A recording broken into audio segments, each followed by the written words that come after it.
Before we start, I just want to thank you guys for helping me reach 15,000 subs. I know I just made a 10k sub special, but in the time it took for me to make that video, we already got to 15k. Like I said in the previous video, my challenge for you guys is to get the channel's sub count to 25k by the end of the year. After this video, I'm gonna be gone for a month to visit family, so I won't be able to make videos, but I still have a lot planned for when I get back. Make sure to join the Discord server, however, so you guys can keep up to date with the community and me. Alright, time to start the video. Oh my god!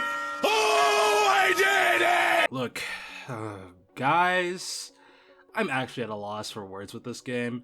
A couple people have recommended this Attack on Titan game, and that game is Attack on Titan Freedom War. Now, I heard this game is tough as nails and incredibly unforgiving. Still, to be completely honest, I actually have seen a bit of this game through Eclipse's video. Yeah, get your Eclipse knockoff comments out the way now. Watched a little bit of it, but I didn't finish the video. However, I still can see that I'm going to be having a rough time from a mile away. Attack on Titan Freedom War is a game where you go through the events of the Attack on Titan story in a multiplayer campaign. The game doesn't go beat for beat with the story of the anime, and it takes some creative liberties here and there for the sake of gameplay, so there's gonna be some spoilers for AOT if you haven't watched it already for some reason. And between you and me, I'd hate it if this game of all things spoiled you on Attack on Titan. Spoilers are always bad, but getting spoiled by this garbage heap of a game is even worse. The gameplay loop is simple. You're given an objective at the top. It's usually go to some location or kill some titans or warriors. The warriors are controlled by the other players, which off the bat sounds kinda counterproductive. The player's goal is to complete the campaign, and warriors are required to be delegated from the player list onto the warriors team. Why would it be fun to play as a team that actively stops the server from progressing through the campaign? Isn't the whole point of playing to beat the campaign? So what do you gain from being a warrior? Anyways, I'm getting distracted. After all the objectives are complete, the stage ends and you move on to the next one.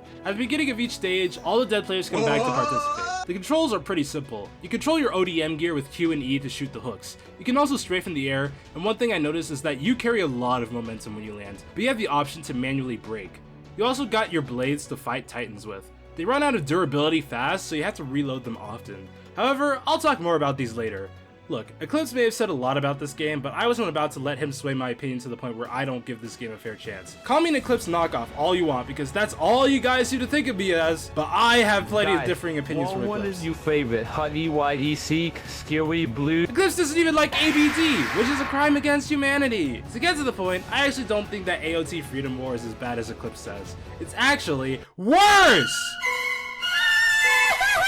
As you might have found out, this game is permadeath. If you die, then you don't respawn for the rest of the level. I already hate games where I have to wait between rounds when I die. Call me crazy. Yeah, that's my new name now, and I will not be accepting any other name. Regardless of my name, waiting for several minutes at a time so you can get a chance at playing the game again just because you messed up and died is ridiculous. You might also be wondering why this footage is so low quality. That's because this game has you spending so much time not playing that I actually started playing games on my second monitor while I waited. I spent several hours playing this game, but I say playing very loosely. Most of my time is spent spectating because this game punishes players who haven't already mastered the game's mechanics. You slipped up and died from some unfair attack? Too bad, you gotta wait an extra 10 minutes to try again. But Human, if you're stuck spectating, then why don't you join a different server? Because nobody plays this game, and for good reason! There are 2 servers at most in my region, so it's either I wait or take my chances with ridiculously high ping. And I don't want to risk anything with these Bluetooth hitboxes. But Human, if you were good at the game, then you wouldn't be dying as much. You need to grind into the practice mode until you get good. You think I haven't tried that? I try to go into practice server, but it's either I struggle to find titans to kill, or I'm bombarded by PvP sweats that swarm me like bees, ready to slaughter me. I can't get any practice like this. But Human, just make a private server.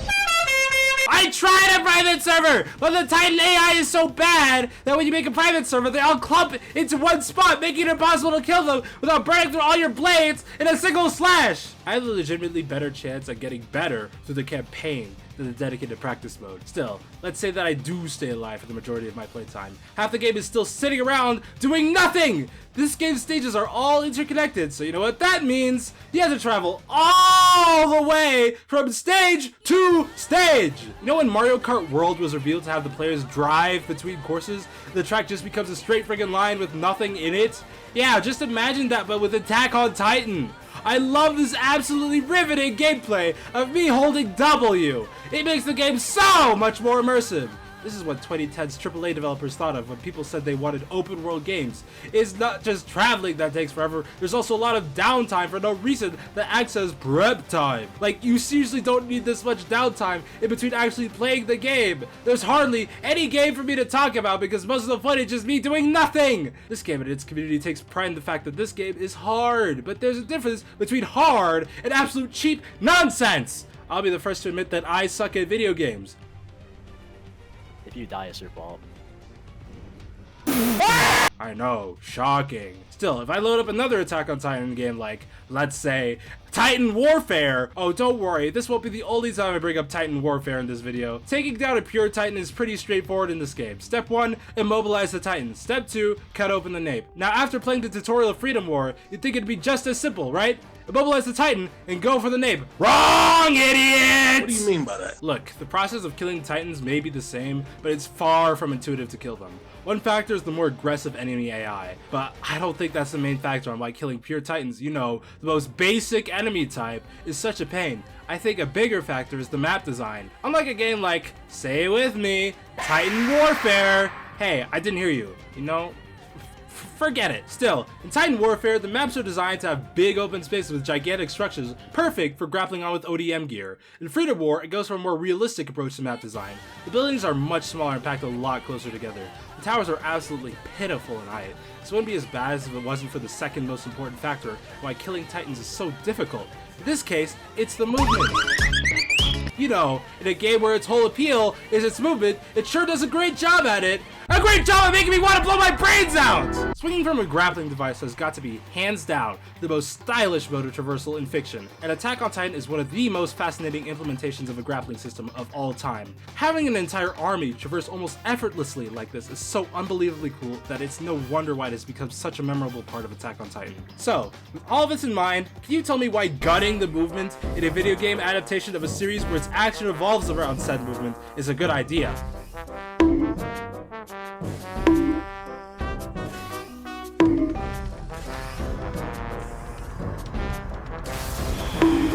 It is impossible to get any form of height intuitively in this game. This game uses an upgrade system where the more you progress, the more skill points you earn to invest in your abilities. However, the default character feels like an absolute slog to play. The range of your ODM is a lot shorter than what you would expect. You're just spamming the hook buttons as you bumble over to the nearest wall, rock, or tree. Because guess what? You can't hook onto the ground! Yeah, you heard me. If you're stuck on an open field, you have to waddle to the nearest elevated surface because the dev didn't have the foresight to make the ground hookable. I just want to say that before I move on, I cannot, for the life of me, find a horse to traverse the fields with. You know what I did find though? I found a shop hidden inside a tent that you have to phase through the drapes to enter. Yeah, that's right. I'm going on a side tangent within a side tangent.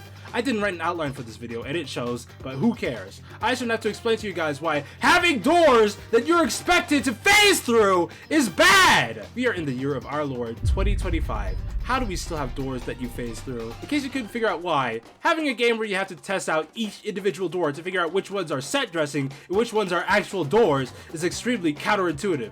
Here's an idea. If you want the doors to always be open, then open the doors! No. I'm tired of this phasing through doors nonsense when you could literally just not do this. In the early days of Roblox, games weren't particularly high in production value. The most popular games back then were town roleplay games, but they were usually made by a person or two. Instead of taking the time to code in a door opening animation, these younger devs often just left the doors always open. But leaving every single door physically open in the entire town looks weird, so for the sake of neatness and aesthetics, they just turned off the collision for doors. Therefore, it became the norm to just have doors look closed but have no collision so they were functionally open. The thing is, as you might have guessed, that this was decades ago that this trend was set. Now that games have higher production values, it wouldn't make sense at all to have such an immersion-breaking thing like ghost doors in a game with proper modeling, complex systems, and animations. We are not in 2008 anymore. And it's like, I think it's about time we leave these ghost doors in the past. We can't have the game focus on realistic proportions for its map design while having unrealistic ghost doors. Anyways, I rambled about doors long enough. Does he know about the D-O-R-E? The game never makes it clear where the horses are kept, so so I just do the next best thing where I hop on somebody's cart. One time, I couldn't find a horse, so at the last minute, I desperately hook onto someone's cart, and if you had a brain like a normal person, you'd see your teammate in need of help and lend them a hand by, I don't know, slowing down the cart? You see me literally struggling to get onto the cart. You go like, you're wasting gas, you know. Wow, astute observation. I don't know if I would have ever noticed that. We've got both Albert and Einstein over here, using 110% of their brain. Now, if only there was a mode of transportation that didn't require the use of precious gas. I don't know, maybe a horse-drawn cart of some sort? Peter.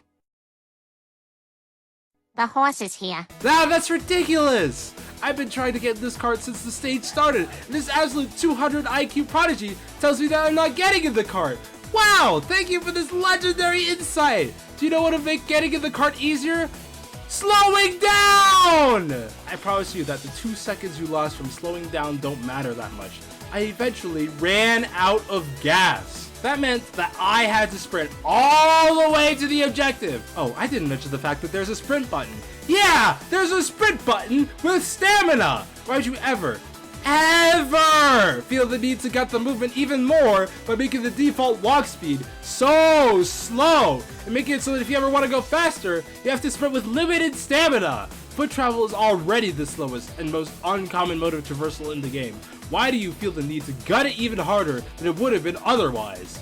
It took me forever to get to the objective. I call this an awful game. It rhymes with grog. Color me shocked. Absolutely shocked, I say, that nobody likes the Freedom War community. What was I talking about? Oh yeah, the movements. I mentioned height being hard to achieve earlier. In another Attack on Titan game like, say it with me now, Titan Warfare. All you have to do is just grapple in the general direction because the buildings are so high up, you never have to worry about actually mantling any of these. Freedom War didn't seem to get the memo though, because all the buildings are so small, navigating around Titans is an absolute pain in the neck. You can't seamlessly weave in between structures to navigate around Titans. Titans are often the tallest thing you could attach to, and even then, Titans aren't that tall. It makes getting to a comfortable angle to slice a Titan where you're on the ground kind of a pain. That, however, isn't even the worst part. In Freedom War, there's no way for you to gain height and speed via an impulse. In another game like, one more time everyone, Titan War... Never mind. This joke is used too many times. In that game, you can double tap the spacebar to boost yourself with gas. This is incredibly useful for getting an instant boost in height or changing your direction mid-air. This is also useful if you're fighting Titans and get stuck in a sticky situation. You can instantly get enough height to grab onto something else to get to safety.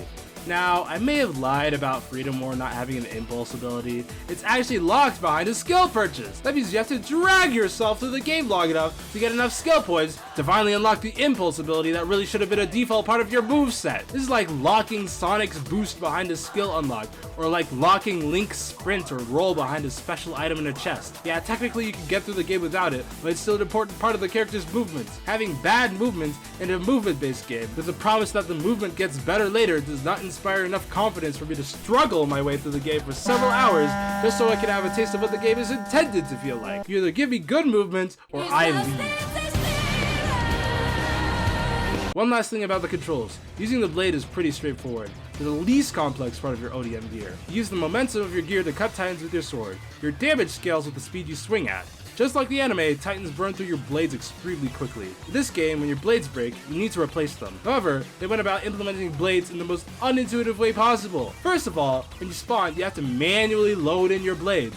I know that doesn't sound like too big a deal, but I cannot tell you how many times I tried swinging my blades just to realize that I never loaded them in. This is like having to remember to manually load a clip into your gun every time you equip it in a shooter. This isn't even the only part that bugs me. Every time you need to reload your blades, you have to first manually unload the blade with one button. Then you have to reload the blade with another button.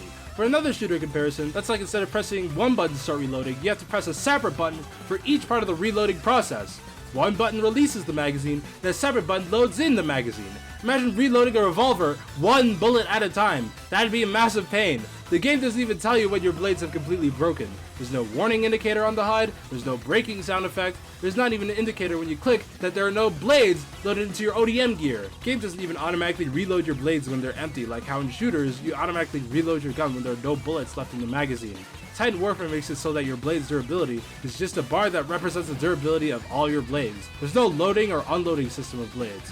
While it's not necessarily accurate to the series, it serves a gameplay purpose and how it keeps the player's momentum going.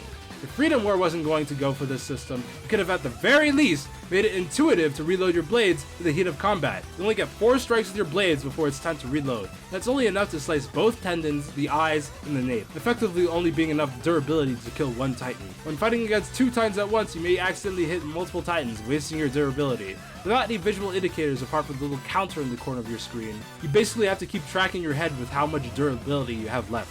You can see how this could easily turn bad if you miscount. Thought you had one more slice left in your blade? Wrong! They're actually broken and you forgot to reload!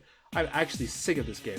I'm usually up for a challenging game, but this is legitimately frustrating. This game does nothing to facilitate a new player experience and basically just tells you to get good. There's a tutorial, but it does nothing to prepare you for what the game entails apart from the basic controls. The downside of the game is so egregious that more than outstated its welcome. If you're a beginner trying to play the game, you'll spend more time not playing than actually playing. Even if you're good at the game, levels have many sections of forced downtime, so you're still going to be doing a lot of waiting. The controls are clunky because of either such gross oversights by trying to reinvent the wheel with basic game mechanics such as reloading, or they just gut the controls by locking important game mechanics behind skill upgrades that should be available from the start. To the people who recommended this game, who hurt you? Are you okay? Do you need to talk to someone? I don't know what could possibly traumatize you into thinking that this game is actually fun. Well, let's wrap this up. I give this game an Armin's Twintelle out of 10. You can't keep getting away with it! Look at this idiot. Look at this idiot. He's gonna die. Watch him. Watch him.